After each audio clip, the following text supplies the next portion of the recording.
سوال یہ ہے کہ یہ محبت جو کسی کے لیے کچھ کر جانے، یہ نیاز مندی، یہ قربانی، یہ ایثار، یہ وفا، یہ خلوص دنیا والوں کے لیے تو ہے، کیا کبھی یہ خلوص، ایثار، قربانی کا جذبہ اللہ کے لیے پیدا ہوا؟ یہ قربانی ہی ہے کہ تیرے لیے چاند ستارے توڑ لاؤں گا، کہاں ہے؟ یہ قربانی کا جذبہ ہے کہ اگر میرے بس میں ہو تو میں چاند ستارے بھی تیرے لیے توڑ لاؤں۔ یہ محبت ہے، اس کے دل میں محبت ہے۔ یہی بیوی شوہر سے محبت کرتی ہے، ساری دنیا کو چھوڑ کر کے اس کے پاس آئی ہے۔ کبھی زندگی کے اندر ایسا موقع آئے اس بیوی کو اس شوہر کی جدائی برداشت کرنی پڑے، اس بیوی کی دل کی کیا کیفیت ہوتی ہے وہ وہی جان سکتی ہے۔ اور پھر اس کے بچھڑ جانے کا جو غم اور صدمہ ہے وہ بیوی ہی، وہ عورت ہی سمجھ سکتی ہے۔ یہ ساری محبتیں ہیں، یہ احساسات ہیں، یہ فیلنگس ہیں، یہ ایموشنس ہیں، یہ جذبات ہیں۔ کیوں؟ اسی محبت کی وجہ سے۔ سوال یہ ہے کہ یہ محبت جو کسی کے لیے کچھ کر جانے، یہ نیاز مندی، یہ قربانی، یہ ایثار، یہ وفا، یہ خلوص دنیا والوں کے لیے تو ہے، کیا کبھی یہ خلوص، ایثار، قربانی کا جذبہ اللہ کے لیے پیدا ہوا کبھی پیدا کہ میں اللہ کے لیے کچھ کر جاؤں، اللہ تجھے تلاش کرنا چاہتا ہوں، تیرا قرب حاصل کرنا چاہتا ہوں؟ کبھی یہ احساس، یہ جذبہ ہمارے دلوں کے اندر پیدا ہوا؟ شاید نہیں۔ مطلب یہ ہے کہ ہم اللہ سے محبت نہیں کرتے۔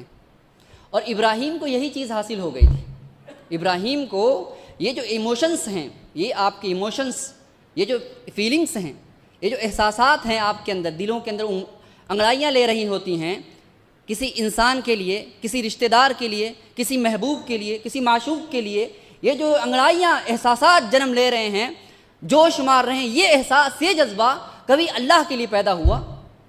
اور یہی دل دینے کا نام تو، اسی دل دینے کی وجہ سے تو اللہ نے کائنات کو پیدا کیا ہے۔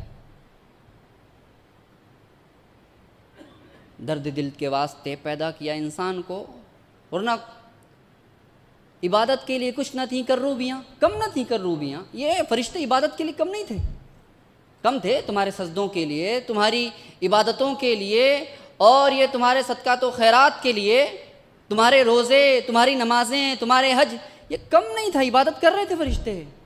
تم سے با اختیار ہو کر کے تم سے دل مانگا گیا تھا، دل دو پھر کرو، بنا دل کے عبادت کا مطلب نہیں ہے۔ اقبال نے کہا محبت کا جنوں باقی نہیں ہے، مسلمانوں میں خون باقی نہیں ہے، نماز، روزہ، حج و قربانی یہ سب باقی ہے، مگر تو باقی نہیں ہے۔ تجھ سے تو دل چاہیے تھا، تو نے یہ دل نہیں دیا، باقی رسمیں ادا کی ہیں تو رسم ادا کر رہا ہے۔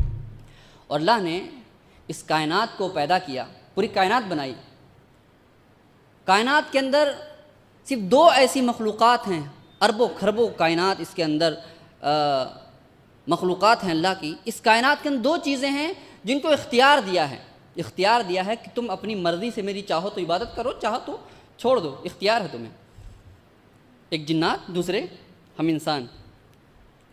اتنا بڑا سورج بنایا اللہ تعالیٰ نے، اتنا بڑا سورج بنایا، اور سورج بھی نظام اس کائنات کا چھوٹا سا حصہ ہے، چھوٹا سا حصہ۔ کہتے ہیں کہ زمین ہماری 13 لاکھ ایسی زمینیں ہوں، 13 لاکھ زمینیں اکیلے سورج میں سما جائیں، اتنا بڑا سورج ہے۔ اور کہا جاتا ہے کہ ایسے تو اربوں خربوں سورج ہیں، ایسے بھی سورج ہیں جس کے اندر لاکھوں سورج سما جائیں، یہ ایک ہی سورج نہیں ہے، اتنی بڑی کائنات ہے۔ لیکن معلوم ہے یہ پوری کی پوری کائنات مجبور محض ہے، مجبور محض ہے۔ کیا مطلب ہے؟ مجبور محض ہونے کا مطلب یہ ہے کہ اپنی مرضی سے یہ ایک سیکنڈ بھی تاخیر نہیں کر سکتے، اسے جو ہے وہی کرنا ہے، بدل نہیں سکتا ارادہ اپنا، کوئی ارادہ ہی نہیں ہے کوئی بھی۔ جیسے پتا گرتا ہے اللہ کی مرضی سے، تو اتنا بڑا سورج، پوری کائنات اللہ کی مرضی سے ہلتی ہے، ایک انچ، ایک بالش کا فرق نہیں آ سکتا۔ لیکن معلوم ہے اس پوری کائنات میں، اتنی بڑی کائنات میں اللہ نے ایک چھوٹا سا دل اس سینے میں لگایا ہے اور اس کو اختیار دیا ہے، اس کو اختیار دیا ہے۔ اتنی بڑی کائنات میں آپ کے یہ جو چھوٹا سا دل ہے، کہا کہ ساری کائنات میں نے تیرے لیے بنائی ہے، تیرا وجود بھی میں نے بنایا، اس کے اندر ایک چھوٹا سا دل لگایا ہے، یہ دل میرا ہونا چاہیے، پھر کائنات تیری ہے۔ یہ دل چاہیے تمہارے، یہ رسم و رواج، یہ بندشیں، یہ پابندیاں نہیں، مطلوب نہیں ہیں، تم دل سے آؤ، دل سے آؤ۔ دل سے آتے ہو کیا؟ یہی دل دینے کا نام قربانی ہے۔ دل دے دو، اللہ کو دل دینے کا نام قربانی ہے۔ بس تقریر ختم۔